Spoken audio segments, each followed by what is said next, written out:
بخاری رحمہ اللہ تعالی امیر المومنین فی الحدیث، ان کے والد گرامی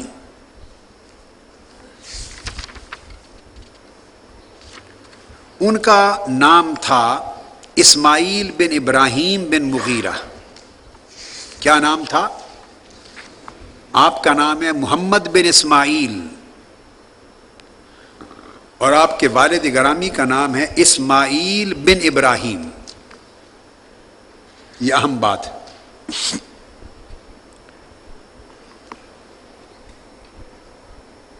امام بخاری کے والد گرامی امام اسماعیل بن ابراہیم، وہ خود بھی اکابر ائمہ حدیث میں سے، محدثین میں سے تھے۔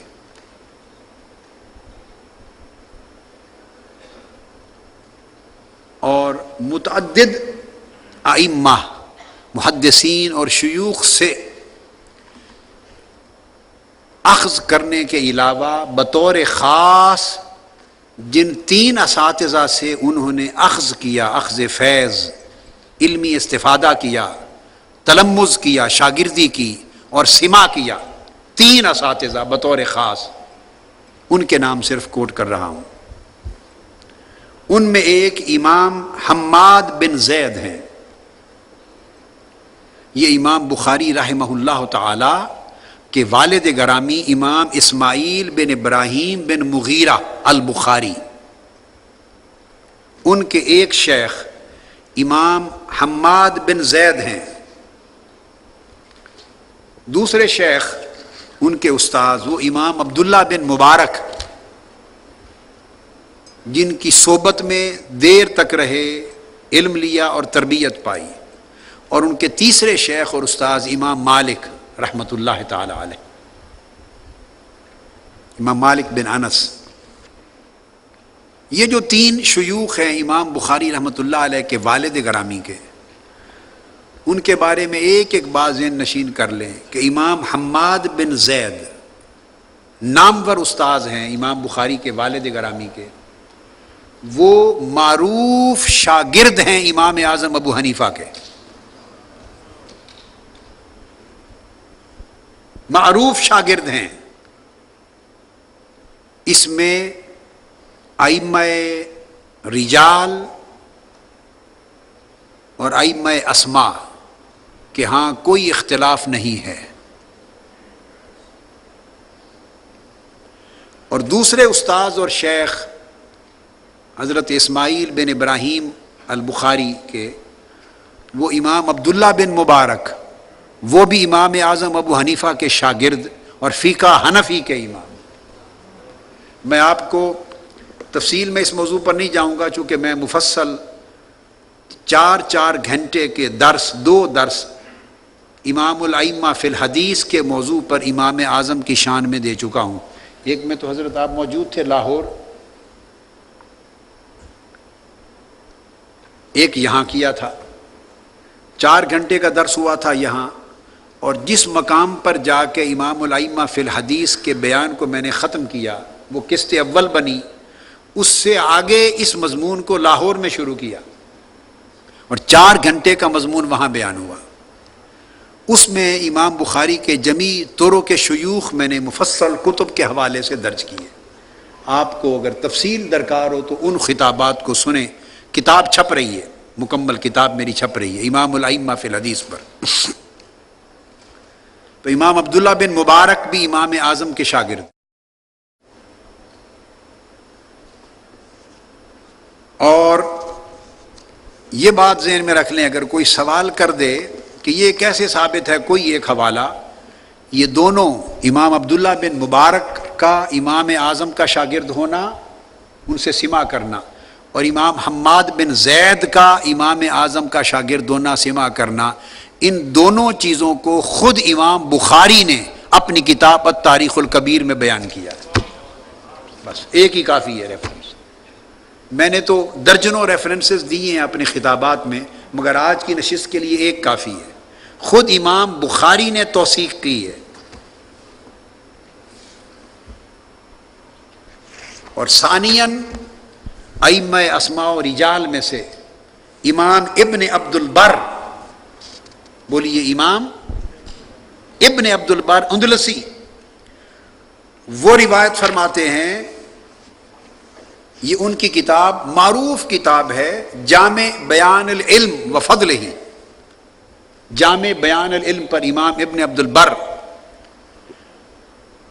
قرطبی کی معروف کتاب ہے، اہل علم کے ہاں، اساتذہ اور شیوخ کے ہاں متداول ہے۔ اس کتاب کی جلد دوم اور صفحہ 299 پر امام ابن عبد البر روایت کرتے ہیں امام علی ابن المدینی سے، اور امام علی بن المدینی یہ اپنے وقت کے حدیث میں حجت اور امام تھے، اور فن حدیث میں اور فن اسماء اور رجال میں اور فن اسانید میں ائمہ محدثین ان سے تصحیح لیتے تھے، اور یہ امام بخاری کے شیخ ہیں، امام بخاری کے شیخ ہیں، میں انہیں کوٹ کر رہا ہوں۔ امام ابن عبد البر کے حوالے سے امام بخاری کے شیخ امام علی بن المدینی وہ بیان کرتے ہیں کہ ابو حنیفہ رضی اللہ تعالی عنہ روا عنہ الثوری و ابن المبارک و حماد بن زید و حشیم و وکی و قضا و قضا، فرماتے امام اعظم ابو حنیفہ سے روایت کیا امام سفیان ثوری امیر المومنین فی الحدیث نے، اور امام اعظم سے روایت کیا امام عبداللہ بن مبارک امیر المومنین فی الحدیث نے، اور امام اعظم سے سماع کیا امام حماد بن زید نے، اور یہ دونوں امام بخاری کے والد گرامی اسماعیل بن ابراہیم مغیرہ کے شیخ ہیں۔ یہ تعارف ہے امام بخاری کس ماحول، علم کے کس ماحول میں انہوں نے پرورش پائی۔ ہر چند کہ آپ کے والد گرامی کی وفات آپ کے بچپن میں ہو گئی، اور تیسرے میں نے عرض کر دیا امام مالک ان کے شیخ تھے، اور امام مالک امام اعظم کے جلیس تھے، ہم مجلس اور مصاحبین میں سے تھے، اور امام اعظم کے مداحین میں سے تھے۔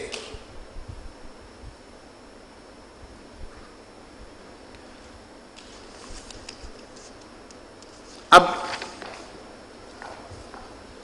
امام بخاری رحمہ اللہ تعالی بچپن میں والد گرامی ان کے وصال فرما گئے، والدہ نے پرورش کی، اور چھوٹی عمر میں نابینا ہو گئے۔ اب دوسری بات، عمر تھوڑی تھی امام بخاری رحمۃ اللہ تعالی علیہ کی کہ آپ نابینا ہو گئے تھوڑی عمر میں۔ آپ کی والدہ ماجدہ ولی اللہ تھی۔ امام ابن حجر اسقلانی سے لے کر جملہ شارحین بخاری نے بغیر کسی اختلاف کے لکھا ہے، ولی اللہ تھی اور صاحب کرامات تھی۔ تو بخاری، صحیح بخاری جیسی کتاب کا لکھا جانا، اتنے بڑے کام ولیوں سے یا ولیوں کی اولادوں سے ہی ہوتے ہیں۔ آپ نابینا ہو گئے، جب بینائی جاتی رہی تو آپ کی والدہ ماجدہ نے دعا کی، روئی، دعائیں کی، اور خواب میں سیدنا ابراہیم علیہ السلام کی زیارت ہوئی آپ کی والدہ ماجدہ کو، اور انہوں نے خواب میں بشارت دی، زاہدہ بی بی اے عبادت گزار ولیہ، اٹھ، تیرے بیٹے محمد بن اسماعیل بخاری کی آنکھیں لوٹ آئی ہیں۔ صبح اٹھی تو ان کی آنکھیں بینا ہو گئی تھی۔ گویا امام بخاری کی علمی زندگی کی ابتدا خواب کی برکت اور کرامت سے ہوئی ہے۔ یہ دوسرا نقطہ لکھ لیں، کرامت کا انکار